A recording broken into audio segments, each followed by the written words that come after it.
అమ్మ మీరు చెప్పండి, నిజంగా మీరు ఇందాక అన్నారు చాలా సహాయంగా ఉంటాడు ఫిష్ వెంకట్ గారు అని, మీకున్నటువంటి అనుబంధం ఏంటమ్మా? మాకైతే మా కాందానికే పెద్దల్లుడు ఆయన. ఉమ్, మేము 5గురం యారన్లమి, ఉమ్, కాందానికే పెద్దల్లుడు. ఏ దానికైనా ఫస్ట్ నిలబడుతుండే మాకు. ఓకే. పెట్టినా పెట్టపోయినా ధైర్యంగా అయితే ధైర్యం, నేనున్నా పెద్ద. అన్నట్టు. ఉమ్, వీళ్ళ అమ్మ చనిపోతే కూడా ఆయననే అన్ని ముంగట నిలబడి చేసిండు. ఉమ్, అట్లుండే వాళ్ళకు కూడా. ఓకే. కానీ ఇప్పుడు ఈయన ఇంత పరిస్థితి ఇట్లుందని మాకు కూడా తెలియదు. మా బావగాడు కూడా చనిపోయిండు నిన్న. ఉమ్, మాకు అక్కడనే ఆయన హాస్పిటల్లో 20 రోజులు ఆయన కూడా హాస్పిటల్ ఉండే. ఆయనది ఆరోగ్యం వాళ్ళ అటాక్ వచ్చింది. ఉమ్, అది అట్లా అయింది. మాకు కూడా విజయవాడలో కూడా వేరే సావుకు మా తోటి కోడలు చనిపోతే అక్కడ కూడా పోయినా నేను. ఉమ్, అక్కడ పోయి ఇక్కడ పోయి వచ్చేవరకు 15 రోజులు పట్టింది నాకు కూడా. అంత లోపల మంచిగా అవుతాడేమో అనుకున్నాం కానీ మంచిగా కాలేదు. ఉమ్. వాళ్ళు దాతలు హెల్ప్ చేయాలనుకుంటే చేస్తారు కానీ వాళ్ళని మనం ఎందుకు నిందించాలి? మనకు దేవుడు ఇచ్చే ఆరోగ్యం అంతే. ఇస్తే బాగుంటది. వాళ్ళని అనొద్దు ఎవరు. కాపాడే ప్రయత్నం అయితే చేశారు. చాలా చేసినాం, ఉమ్, చాలా అంటే చాలా చేసాం. వాళ్ళకు వాళ్ళ సాయతం మించింది కూడా చేసిరు వాళ్ళు. అక్కడ నుంచి ఇక్కడ నుంచి డబ్బులు తెచ్చి చేయడం చేసిరు, చాలా హెల్ప్ చేసిరు. అన్నదమ్ములు నిలబడ్డారు, వాళ్ళు నిలబడ్డారు. ఎంత నిలబడ్డా ఆ దేవుడు కనికరించాలి కదా, అంతే. అంతకు మించి ఇంకేం లేదు. ఎవరిని మనం అనొద్దు. అది కానీ నటుడిగా చాలా మంచి పేరు తెచ్చు. చాలా మంచి పేరు తెచ్చి అట్లా నటుడుగా ఉన్నాను కూడా ఆయన గర్వం చూపించలే మా ముందల.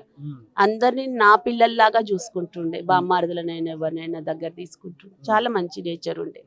చాలా అంటే చాలా. మా దగ్గర కూడా మేము నాంపల్లిలో ఉంటాం. మా దగ్గర కూడా ఆయన వస్తుండంటే అందరం భయపడుతుండే. ఎదురుపడి ఎప్పుడు మాట్లాడి ఇట్లా కూర్చోలేదు కూడా మేము. అంత రెస్పెక్ట్ ఉంటుండే ఆయనకి. చాలా మంచిగా ఉంటుండే. సో మరి ఈ రోజు సినిమాలలో ఆయన ఎన్నో క్యారెక్టర్లు చేశారు కదా, సో ఎవరైనా సినిమా పెద్దలు వస్తుండొచ్చు, ఎవరికి తెలుసు. వాళ్ళు ఎందుకు వస్తారు? మన అవసరానికి మనం పోయి జాబ్ చేసినాం కానీ వాళ్ళని ఎవరిని ఏమో అనొద్దు కదా. ఏం చేయలేము అది. న్యూస్ కూడా మనం మంచిగా చెప్పాలి కానీ ఎవరిని ఏమనొద్దు, తప్పు కదా. అదే నేను చెప్పేదైతే అదే. కానీ ఆయన చాలా మంచోడు.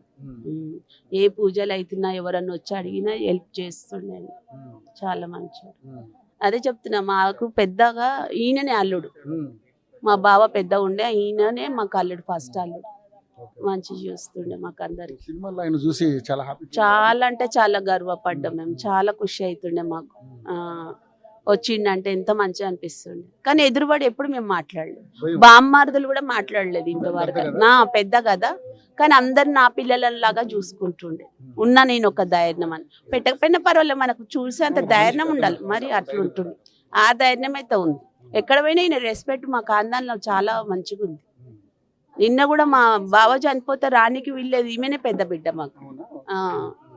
రాలేదు, చాలా బాధపడ్డాం. కానీ ఏం చేస్తాం, ఆమె హాస్పిటల్ వేసుకొని ఉంది కదా, బ్రతుకుతాడనే అనుకున్నాం మేము. చాలా మంచోడు వెంకటేష్ వెంకట. ఆయన పేరు వెళ్ళిందంటే మా దాంట్లో కాందని లేదు. ఇదే కదా. సరే, చూశారు కదండి. అంటే ఫిష్ వెంకట్కి కుటుంబ సభ్యులతోనే కాదు, సినిమా ఇండస్ట్రీలో కూడా కాకుండా కుటుంబ సభ్యులలో కూడా ఒక పెద్దగా, ఒక అండగా, ఈ ఏరియాలో కూడా చాలా పెద్ద మనిషిగా కూడా ఉండే పరిస్థితి కనబడుతుంది. ఇక్కడ అందరూ కూడా చాలామంది వాడు కుటుంబ సభ్యులే కాదు, ఈ ఏరియాలో ఉన్నటువంటి ప్రతి ఒక్కరు కూడా అతను ఒక పెద్దగా భావిస్తున్నటువంటి పరిస్థితి మనం చూస్తూ ఉన్నాం. చాలామంది వస్తూ ఉన్నారు ఇంకా నివాళులు అర్పించడం కోసం. నాకు తెలిసి సాయంత్రం కల్లా అతనికి ఖనన కార్యక్రమాలు ఉండే అవకాశం ఉన్నట్టుంది. ఇంకా బంధువుల కోసం వెయిట్ చేస్తూ ఉన్నారు. ఏదేమైనప్పుడు కూడా సినిమా ఇండస్ట్రీలో మన కోట శ్రీనివాసరావు, ఈరోజు ఫిష్ వెంకట్, ఇలాగా సినిమాకి సంబంధించినటువంటి పెద్ద పెద్ద నటులందరూ కూడా మరణించడం అనేది కొంత సినీ ఇండస్ట్రీకి బాధాకరమైనటువంటి అంశం అయినప్పటికీ కూడా ఏదైనా ఆరోగ్యపరంగా వచ్చే సమస్యల్ని ముందుగానే గుర్తించి దానికి తగినట్టుగా ట్రీట్మెంట్ తీసుకునే పరిస్థితి ఉంటే ఎవరైనా కాపాడుకునే పరిస్థితి ఉండొచ్చు అనుకుంటూ కూడా రకరకాల వార్తలు అయితే రావడం జరుగుతుంది. ఏదేమైనా ఇది సినిమా ఇండస్ట్రీకి ఒక లోటుగా చూడొచ్చు. ఎందుకంటే కామెడీ పాత్రలే కాదు, మంచి విలన్ పాత్రలు కూడా చేశాడు. విలన్ పాత్రల్లో కూడా మంచి కామెడీని పండించే క్యారెక్టర్స్ చేసినటువంటి ఫిష్ వెంకట్ ఈరోజు మన మధ్య లేరు అన్న ఈ అంశాన్ని జీర్ణించుకోలేని పరిస్థితి చూస్తూ ఉన్నాం. వీళ్ళంతా కూడా చెల్లెమ్మలు, అక్కలు అందరూ కూడా బాధాతప్త హృదయాలతో వాళ్ళ కన్నీటి వీడుకోలు పలుకుతున్నటువంటి పరిస్థితి. స్టూడియో.